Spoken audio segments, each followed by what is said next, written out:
주님께서 모든 저주를 친히 담당하셨습니다. 우리가 거듭난 후에 하나님의 자녀가 된 후에 우리에게 오는 고난은, 질병은 저주의 개념으로 생각하거나 받아들이면 쏟는 것입니다. 바깥으로 보면 하나님 자녀인 내가 또 하나님 자녀가 아닌 여러 사람들이 당하는 게 똑같이 보입니다. 똑같이 느낍니다. 그러나 말씀은 말하기를 예수님께서 우리의 저주와 죄값을 친히 100% 담당하셨다고 그랬습니다. 아멘. 그러므로 우리 안에서는 이 저주라는 용어라든지 이런 단어를 빨리 편집을 해서 쓰레기통에 버려야 하고 마음에서 지워버려야 합니다. 말하기는 좋으나 쉬우나 이것이 우리 안에서 그런 능력이 일어나는 것은 그렇게 쉽지 않습니다. 그러므로 성령께서 친히 편집자가 되어주셔서 우리 마음과 생각을 돌보고 계십니다. 아멘. 아멘. 그러므로 예수의 이름을 불러서 우리 마음을 그분께 맡기고 이런 합당하지 않는 단어들, 이런 단어들을 편집해 달라고, 내가 쫓아달라고 기도할 필요가 있습니다. 저는 이 말씀 안에 있는 이 말씀이 내 안에서 실제가 안 되고 이 단어가 내 것이 안 되고 다른 것들이 올라올 때 그것이 자연스럽습니다. 그럴 때 내 힘으로 안 될 때는 주님께 기도합니다. 이걸 정리해 달라고, 편집해 달라고, 쫓아내 달라고 하나님께서 주시는 거룩하고 아름다운 그 말씀 단어는 내 안에 각인시켜 달라고, 내 안에서 생명이 되게 해달라고 이렇게 주님 앞에 독대하면서 기도하는 세월이 참 많습니다. 근데 실제 그런 역사가 일어납니다. 오늘 찬송 중에 모든 질병과 저주를 다 담당하셨습니다. 하나님의 자녀가 된 우리에게 오는 질병이라든지 고난은 무엇입니까? 이것은 한면에서는 주님의 징계라고 볼 수가 있습니다. 한번 따라하겠습니다. 저주는 지나갔다. 징계가 있다. 사랑으로 말미암는다. 아버지의 생명이기 때문에 아버지의 사랑이 있습니다. 아버지는 사랑하는 자들을 그냥 버려둡니까? 징계하십니까? 징계하십니다. 그러므로 우리 하나님 자녀들은 징계받는 성도들을, 징계받는 형제 자매님들을 볼 때 아버지께서 사랑하시는구나, 사랑을 저렇게 지금 표현하고 계시는구나, 나와 같은 운명이구나, 이렇게 아름답게 생각할 필요가 있고, 주님 앞에 가져갈 때, 기도의 마음을 주실 때 한두 마디라도 아버지의 사랑을 생각하고 생명을 생각하고 그분의 돌보심을 생각하면서 중보기도할 필요가 있다고 여깁니다. 오늘 제목을 하나님 나라의 의라고 말했습니다. 구약은 하나님 나라의 실제입니까? 그림자입니까? 구약은 하나님 나라의 그림자입니다. 하나님께서 능력으로는 임하셔서 외적으로는 하나님의 나라와 같습니다. 그러나 하나님께서 본래 원하시는 것은 그것이 다가 아니죠. 하나님의 본래 원하시는 나라는 뭐냐? 하나님께서 생명으로 사람 속으로 들어와서 그 사람의 생명이 되시는 것입니다. 그 사람을 하나님으로, 하나님의 성품으로, 하나님의 능력으로 점점 변화시켜서 하나님을 거역하는 것들, 하나님을 대적하는 것들, 하나님과 어울리지 않는 모든 것들을 이 사람들을 통해서 하나님과 연합됨을 통해서 다스리고 정복해 나가서 영원한 하나님의 기쁨을 완성하는 것입니다. 이것이 하나님 나라의 실제이고 참된 것입니다. 이 그림을 보여주시기 위해서 구약시대에 그림자 시대가 있었고, 그분이 친히 사람 몸속에 생명으로 들어오시는 성육신의 사건을 통해서 하나님 나라가 가까이 왔다고 표현한 것입니다. 나라라 그러면 뭐가 생각이 납니까? 나라라고 얘기할 때. 나라라고 얘기할 때는 헌법이 있어야 됩니다.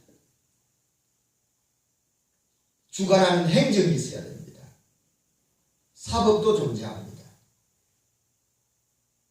그 다음에 영역이 필요합니다. 영역, 땅이 필요합니다. 경계가 필요한 것입니다. 이런 것을 갖출 때 우리가 나라다, 하나님 나라다 이렇게 말합니다. 만약에 우리나라 피가 흐르는 사람이 대만에 가서 살고 있어요. 한 부락을 이루고 있습니다.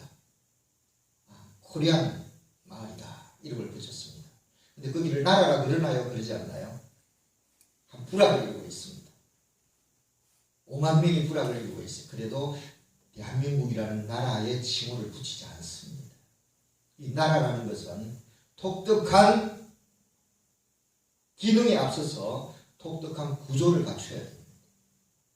성경에서 말하는 천국이 가까워왔다 할 때 이 천국은 하나님 나라를 말합니다. 하나님 나라는 이제 믿는 이들 마음에 왔다 그랬습니다. 믿는 이들 속으로 왔다 그랬습니다. 좀 다르게 말하면요, 교회가 하나님의 나라입니다. 이해가 되십니까? 이 문제가 많은 교회가 어떻게 하나님의 나라인가? 근데 교회가 하나님의 나라입니다. 근데 교회는 양면이 있습니다. 하나님 바깥의 부분이 있고요, 하나님 깊은 속의 부분이 있습니다. 우리 거듭난 사람도 하나의 사람인데 이 사람을 하나님의 성전이라고 말을 합니다. 사실은 좁은 의미에서 하나님의 나라는 하나님의 성전입니다. 그렇지 않습니까? 근데 거듭난 사람을 하나님의 성전이라고 바울은 고린도서에서 말씀하십니다. 성전이 곧 하나님의 나라입니다. 그런데 거듭난 사람 속에 하나님의 나라만 있습니까? 육체 나라도 같이 있습니까? 육체 나라. 많이 좀 이상하나요? 육신의 나라, 옛 사람의 나라, 옛 사람의 상태가 같이 존재합니다. 생명의 성령의 법이 역사하는 영역이 있고요, 거듭난 사람 속에 사망의 죄와 사망의 법이 역사하는 영역이 있습니다. 영역이 존재합니다. 두 번째, 그런 실제 상태가 존재합니다. 영역이 없는데 실제가 있습니까? 영역이 없는데 존재가 존재합니까? 그건 거짓말입니다. 영역이 있고 영역을 토대로 해서 그 존재성이 역사되고 움직이는 것입니다. 적어도 하나의 나라라고 얘기할 때는 그래도 영역이 있고, 법이라고 얘기할 때도 영역이 있고 영향력이 있습니다. 하나님의 자녀들은 성전입니다. 이 안에도 속 사람의 영역이 있고 그 사람의 영역이 있고 새 사람의 영역이 있고 옛 사람의 영역이 있습니다. 죄와 사망의 법의 영역이 있고 생명의 성령의 법의 영역이 있습니다. 영에 든 생각이 있고 육에 든 생각이 있습니다. 육에 든 생각은 사망이요, 영에 든 생각은 생명과 평안이라고 그랬습니다. 사람 속에도, 거듭난 사람 속에도 두 가지 영역이 있습니다. 교회가 하나님의 부르심을 받아 나온 무리들로 구성되어 있습니다. 그러나 여기도 두 영역이 존재합니다. 왜? 거듭난 사람들로 구성되어 있기 때문에 똑같이 두 영역으로 존재합니다. 하나는 바깥의 부분입니다. 바깥의 부분은 아직까지도 변화되지 못한 부분입니다. 죄와 사망의 법이 움직이는 영역입니다.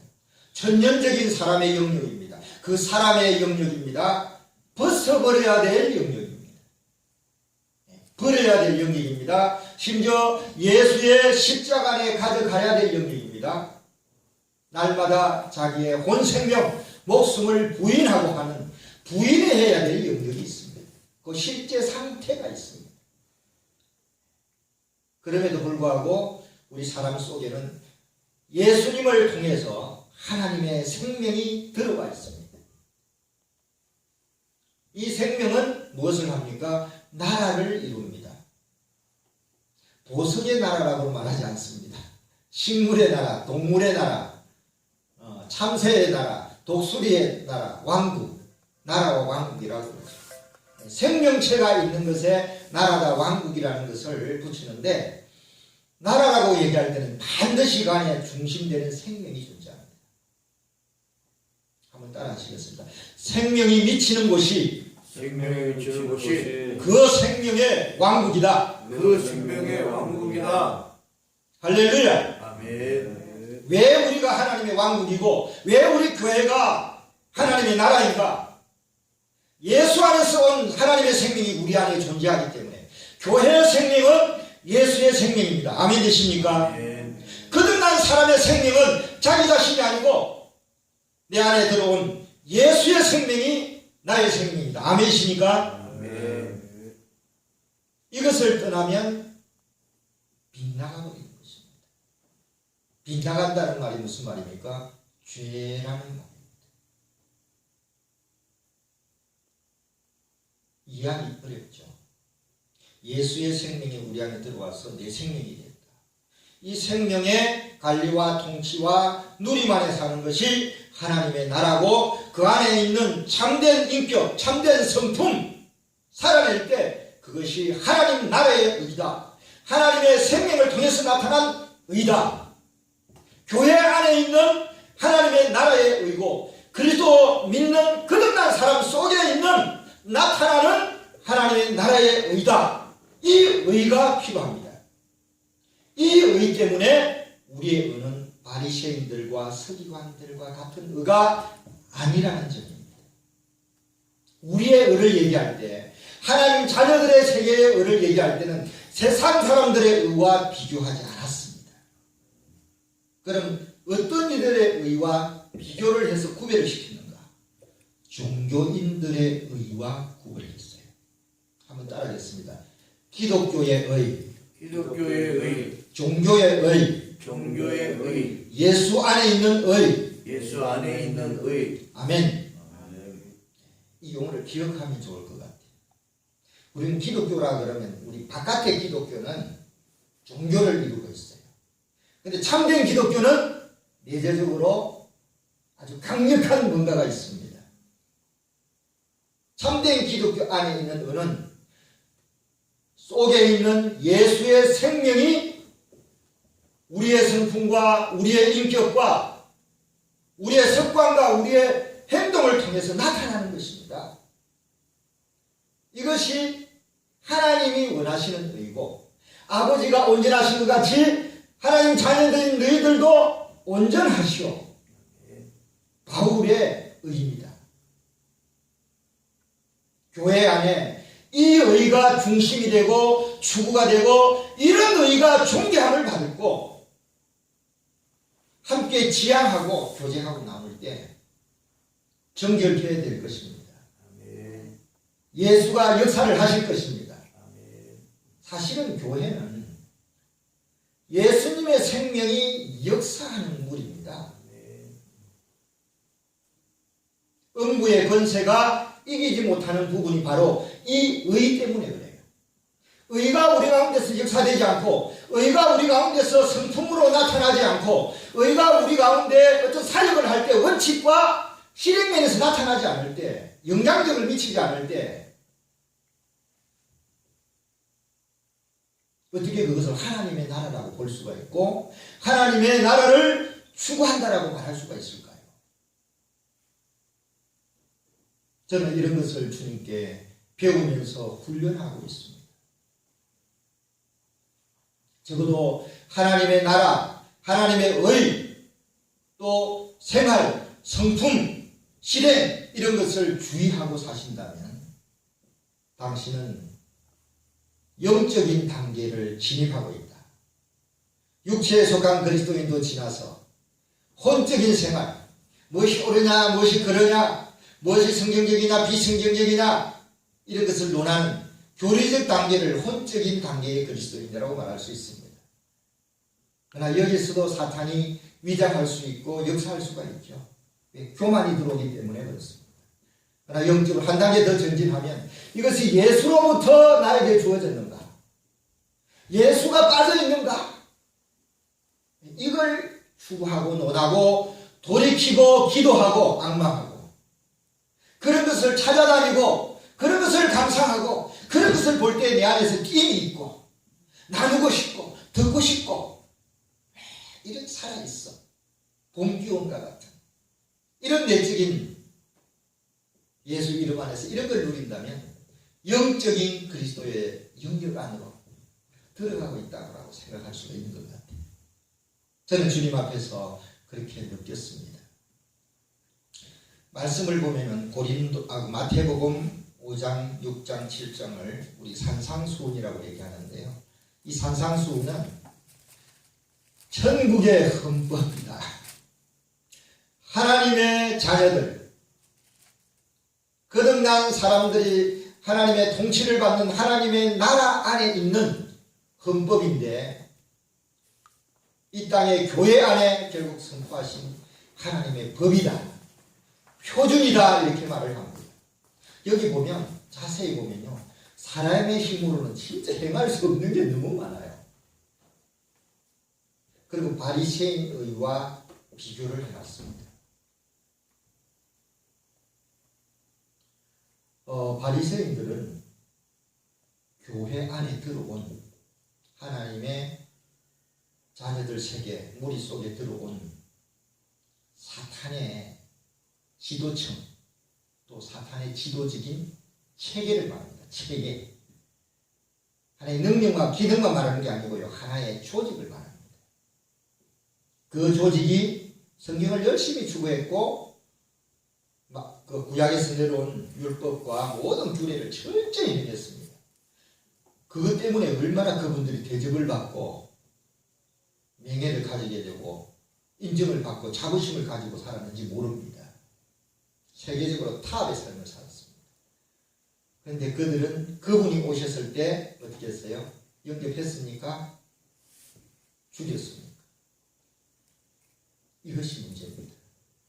이것이 사실은 구약에 보면 아벨과 가인의 제사 중에서 똑같이 경배를 하고 똑같이 신앙생활을 했는데 계시를 따라서 양을 쳤던 가인의 제사, 아벨의 제사 하나님 받으셨고 자기가 열심히 농사지어서 귀한 11조를 떼서 하나님께 바친 가인의 제사는 하나님이 거절했습니다. 이것을 알게 되었어요.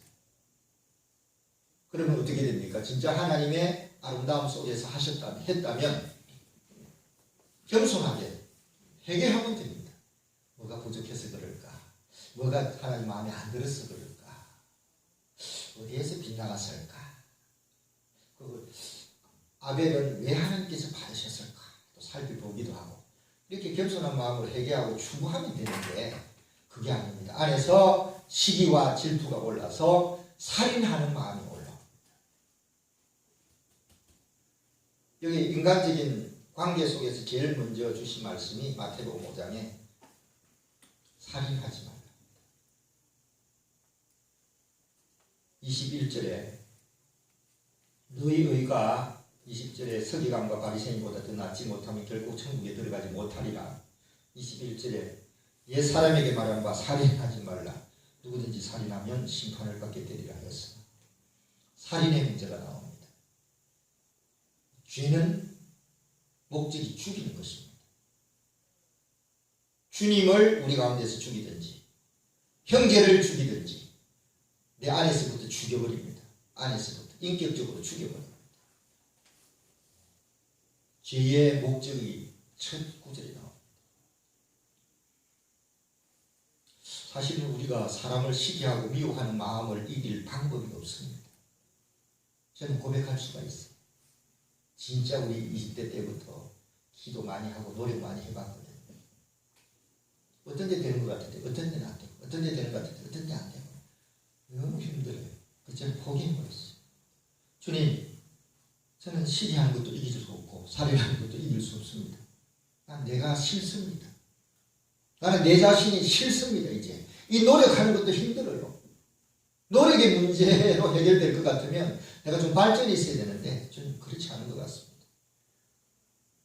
나 자신을 포기해버렸어요. 이제 이쯤 되니까 주님께서 혼 생명을 부인하라, 목숨을 부인하라, 날마다 제 십자가를 지라, 이런 말씀을 다시 한 번 더 주시더라고요. 아멘. 이제 지식적으로 아는 겁니까? 체험적으로 아는 겁니까? 체험적으로 말씀을 가지고 주님 앞에 나아갈 때 주님이 레마의 말씀을 주시고 이 말씀을 가지고 우리 깊은 곳을 만져주실 때 주님 안으로 들어갈 수 있는 것 같습니다. 우리의 의는 바깥으로 말씀을 지키고 인간적인 예법으로 지키는 이런 부분에서 빨리 벗어나기를 바랍니다. 예수 이름을 붙들고 예수의 생명을 많이 누리고 잔치를 하다 보면 그 생명이 우리 안에서 우리를 만지고 공급을 해주셔서 넘어가고 건너갈 수 있는 것 같아요. 그래서 예수로 인해서 구원이 되고 예수로 인해서 미움과 시기와 질투와 이런 부분에서 내적으로 해방을 갖는 것입니다. 할렐루야! 생명의 성령의 법이 우리를 해방함을 감사합니다. 하나님의 나라의 의는 나중에 우리를 심판하는 표준이 될 것입니다.